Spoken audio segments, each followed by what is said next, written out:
اللہ تعالیٰ جل شانہ نے قرآن مجید فرقان حمید میں ارشاد فرمایا کہ لوگوں پر اللہ کے لیے بیت اللہ کا حج لازم ہے جو کوئی راستے کی استطاعت رکھے۔ حج لغت میں قصد کو کہتے ہیں، اصطلاح شریعت میں مخصوص ارکان کی ادائیگی کے لیے حرمین کے سفر کی جو نیت کی جاتی ہے اور وہاں حاضری کے لیے بندہ پہنچتا ہے اس کو حج کہتے ہیں۔ حضور نبی رحمت شفیع معظم رسول محتشم صلی اللہ علیہ وآلہ وسلم نے ارشاد فرمایا، جب انسان حج کرتا ہے تو وہ ایسے گناہوں سے پاک ہو جاتا ہے جس طرح ابھی ماں کے پیٹ سے اس نے جنم لیا ہو۔ ماں قبل کے تمام گناہوں کا حج کفارہ ہے، اور اگر کوئی استطاعت رکھنے کے باوجود حج نہیں کرتا تو حدیث میں سخت وعیدیں موجود ہیں۔ حضور کے ایک فرمان کے مطابق جو شخص استطاعت رکھنے کے باوجود حج نہیں کرتا، فرمایا وہ یہودی مرے یا عیسائی مرے، ہمیں اس سے کوئی غرض نہیں ہے۔ اور ایک حدیث کے لفظ ہیں کہ حج میری امت کے ضعیف لوگوں کا جہاد ہے۔ حج کی فضیلت کے عنوان سے کتب حدیث کے اندر بہت کچھ موجود ہے۔ صاحب استطاعت پر زندگی میں ایک مرتبہ حج کرنا فرض ہے۔ 5 سال کے بعد جو حج کی تاکید کتب احادیث میں موجود ہے تو علماء نے اس کو استحباب پر محمول کیا ہے کہ جو غنی ہے صاحب استطاعت ہے اس کو چاہیے کہ 5 سال کے بعد وہ حج کرے، لیکن فرض زندگی میں صرف ایک مرتبہ ہے۔ ایک مرتبہ واجب ہوا، اس نے ادا کر لیا تو وجوب اتر گیا، لیکن ویسے اس کے لیے مستحب یہ ہے کہ وہ ہر 5 سال کے بعد کر لے اگر وہ استطاعت رکھتا ہے، چونکہ حج کرنے سے اللہ تعالیٰ غنا عطا فرماتا ہے۔ جب بندہ حج کرے اللہ اسے غنی کر دیتا ہے، اس کے رزق میں بھی برکت فرماتا ہے، اس کے دین میں بھی برکت فرماتا ہے۔ ایک حدیث کے لفظ ہیں، حضور نے ارشاد فرمایا کہ حج کرو غنی ہو جاؤ گے، سفر کرو صحت پاؤ گے۔ تو حج سے غنا ملتا ہے اور سفر سے صحت ملتی ہے۔ زندگی میں ایک مرتبہ حج کی فرضیت پر دلیل وہ معروف روایت ہے جو آپ نے متعدد مرتبہ علماء سے سماعت کی ہوئی ہوگی کہ حضور نے ارشاد فرمایا لوگوں حج کے لیے آیا کرو۔ تو ایک شخص نے عرض کی حضور ہر سال آیا کریں؟ آقا کریم خاموش رہے، کوئی جواب نہیں دیا۔ اس نے پھر پوچھا حضور ہر سال آیا کریں، ہر سال حج فرض ہے؟ حضور خاموش رہے، جواب مرحمت نہیں کیا۔ اس نے تیسری مرتبہ پھر سوال کیا تو آقا کریم نے پھر خاموشی اختیار کی، پھر وقفہ سکوت توڑتے ہوئے فرمایا تم سے پچھلی امتیں نبیوں پر کثرت سوالات کی وجہ سے ہلاک کر دی گئیں، لو قلت نعم لوجبت، اگر میری زبان سے ہاں نکل جاتی تو واجب ہی ہو جاتا۔ وہ زبان جس کو سب کن کی کنجی کہیں، اس کی نافذ حکومت پہ لاکھوں سلام۔ کہا اگر میری زبان سے ہاں نکل جاتی تو واجب ہی ہو جاتا۔ تو حضور کا اختیار فی شریعت سمجھ میں آیا کہ حضور جو کہیں وہی دین ہوتا ہے۔ قرب قیامت کے فتنوں میں سے ایک فتنہ حضور نے آج سے صدیوں قبل بیان فرما دیا۔ نسائی شریف کی روایت ہے، حضور نے ارشاد فرمایا قرب قیامت میں کچھ لوگ کہیں گے کہ حلال وہی ہے جو اللہ نے حلال کیا، حرام وہی ہے جو اللہ نے حرام کیا۔ فرمایا انما اوتیت القرآن ومثلہ معہ، مجھے قرآن بھی دیا گیا اور قرآن جتنے اور علم بھی میرے سینے میں رکھ دیے گئے۔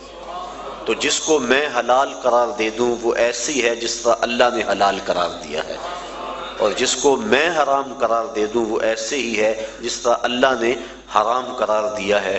چونکہ مصطفیٰ اپنی مرضی سے نہیں بولتے، وما ينطق عن الهوى ان هو الا وحی یوحی، جو مالک کی مرضی ہوتی ہے وہی مصطفیٰ کی بولی ہوتی ہے۔ تو اس لیے جو حضور فرما دے وہی دین ہوتا ہے۔ تو اس نے عرض کی حضور کیا ہر سال حج فرض ہے؟ تو آقا کریم فرمایا تم سے پہلی امتیں نبیوں پر کثرت سوالات کی وجہ سے ہلاک کر دی گئیں۔ لو قلت نعم لواجبت، اگر میری زبان سے ہاں نکل جاتی تو واجب ہی ہو جاتا۔ تو زندگی میں ایک مرتبہ حج فرض ہے۔ حضور نے حج کی فضیلت کے بارے میں بہت کچھ ارشاد فرمایا، اور ایک روایت کے لفظ ہیں کہ ایک حج ایسا ہے جس سے 3 آدمیوں کی مغفرت ہو جاتی ہے، اور وہ حج بدل ہے۔ کوئی اپنے والدین کی طرف سے، اپنے کسی عزیز کی طرف سے کسی کو حج کروائے تو ایک جس نے حج کیا اس کی بخشش ہو گئی، ایک جس نے حج کروایا اس کی بخشش ہو گئی، ایک جس کی طرف سے حج کیا گیا اس کی بخشش ہو گئی۔ تو یہ حج ایسا ہے، ایک حج سے 3 آدمیوں کی مغفرت فرما دی جاتی ہے۔ حج کا مقصد کیا ہے؟ حج کیوں کیا جاتا ہے؟ اس پر کچھ باتیں میں آج کی اس نشست میں آپ کے گوش گزار کرنا چاہوں گا۔ حج کا بنیادی مقصد اور ہر نیک عمل کا بنیادی مقصد رضائے الہی کا حصول ہے۔ انسان جو بھی نیک عمل کرتا ہے، ہر نیک عمل کا مقصد اللہ کی رضا کو حاصل کرنا ہے۔ قرآن مجید میں ارشاد فرمایا گیا کہ تمہاری قربانی کا گوشت اور خون اللہ کو نہیں پہنچتا، بلکہ تمہارے دل کا وہ تقوی اللہ کو پہنچتا ہے جس کے لیے تم نے قربانی کی ہے۔ گوشت خود کھا لیتے ہو، خون گلیوں میں بہہ جاتا ہے، کھالیں مدارس میں چلی جاتی ہیں، مختلف تنظیمات لے جاتی ہیں، تو اللہ کو کیا پہنچا؟ تو کہا تمہارے دل کا وہ تقوی ہے جو خلوص اور للہیت ہے، اللہ کی رضا جوئی کا جو جذبہ ہے وہ جذبہ اللہ کو پہنچتا ہے۔ تو ہر نیک عمل کی بنیاد اللہ کی رضا ہے، اور اگر اللہ کی رضا کے لیے کوئی عمل نہ کیا گیا تو وہ عمل نہیں ہے، نیک عمل نہیں ہے۔ اور صرف ریاکاری کو شرک اصغر کہا گیا ہے، ورنہ انسان جو نیکیاں کرتا ہے، اچھے کام کرتا ہے، کسی کو شرک نہیں کہا گیا، ریاکاری کو شرک اصغر کہا گیا ہے۔ جب اللہ کے علاوہ بندہ کسی اور کے لیے نیک عمل کرتا ہے تو وہ نیک عمل نہیں ہوتے، اس کو شرک اصغر کہا گیا۔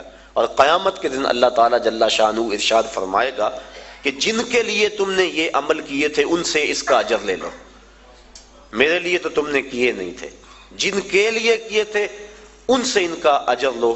تو اب کوئی وہاں اجر دینے کی صلاحیت بلا کیسے رکھتا ہوگا؟ تو جب بھی انسان نیک عمل کرے تو بنیادی فلسفہ یہ ہونا چاہیے کہ میں اللہ کی رضا کے لیے کر رہا ہوں۔ اور انما الاعمال بالنیات، یہاں بھی یہی مراد ہے کہ اعمال کا دار و مدار حسن نیت پر ہے، خلوص پر ہے۔ تو حج کا بھی باقی اعمال کی طرح پہلا بنیادی مقصد اللہ کی رضا کو حاصل کرنا ہے۔ حج کا دوسرا مقصد، حج مسلمانوں کا عالمی اجتماع ہے۔ اسلام نے ایک نظام دیا، محلے کی سطح پہ مسلمانوں کا اجتماع نماز با جماعت ہے، علاقے کی سطح پہ مسلمانوں کا اجتماع جمعۃ المبارک ہے، شہر کی سطح پر مسلمانوں کا اجتماع عیدین ہے، اور عالمی اجتماع حج ہے۔ یہ ترتیب ہے اسلامی نظم کی اور اسلامی اجتماعیت کی۔ حج مسلمانوں کا عالمی اجتماع ہے، اور عرفات کی حاضری حج کے بنیادی اراکین میں سے ایک رکن ہے کہ چاہے چند لمحوں کے لیے عرفات میں آپ جائیں تو پھر حج ہوگا، اگر عرفات کی حاضری نہ ہو سکی تو حج ادا نہیں ہوگا۔ تو عرفات کے اندر یوم حج کو خطبہ دیا جاتا ہے جس کا سننا مسنون ہے۔ تو خطبہ حج کے اندر مسلمانوں کے عالمی اجتماع کو امام حج، امیر حج کا منصب ہے کہ جو مسائل درپیش ہیں ان مسائل کی روشنی کے اندر ان کی رہنمائی کرے۔ حضور نبی رحمت صلی اللہ علیہ وآلہ وسلم کا خطبہ حج ہمارے سامنے ہے۔ اس وقت جو حالت ہے مسلمانوں کی وہ کسی سے مخفی نہیں، اور حج کے موقع پہ چاہیے تو یہ کہ امیر حج پورا سال محنت کرے، اپنی ٹیمیں مختلف علاقوں میں بھیج کر تجزیہ کرے کہ مسلمان اس وقت پوری دنیا سے پیچھے کیوں رہ گئے ہیں، اور جو سازشیں کرنے والے اہل اسلام کو ہر وقت ظلم و جبر کی چکی میں پیس رہے ہیں تو ان سے چھٹکارا کیوں کر ممکن ہے۔ تو وہ پوری دنیا کے آئے ہوئے نمائندوں کو پورے سال کا لائحہ عمل دے کہ تم نے اپنے اپنے علاقوں میں جا کے یہ کرنا ہے اور اس پیغام کو آگے لوگوں تک پہنچانا ہے۔ پھر پورا سال اس کی نگرانی ہوتی رہے اور سال کے بعد تجزیہ کیا جائے کہ کمی بیشی کیا ہے، کتنے فوائد ہوئے اور کہاں تک ہم نے اپنا ہدف حاصل کیا، اور ترمیم و تنسیق کے ساتھ نیا منصوبہ، نیا لائحہ عمل لوگوں کے سامنے رکھا جائے، اور دنیا کے کونے کونے سے آئے لوگ حرم کے اس تحفے کو اپنے ساتھ لے جائیں اور پوری دنیا پر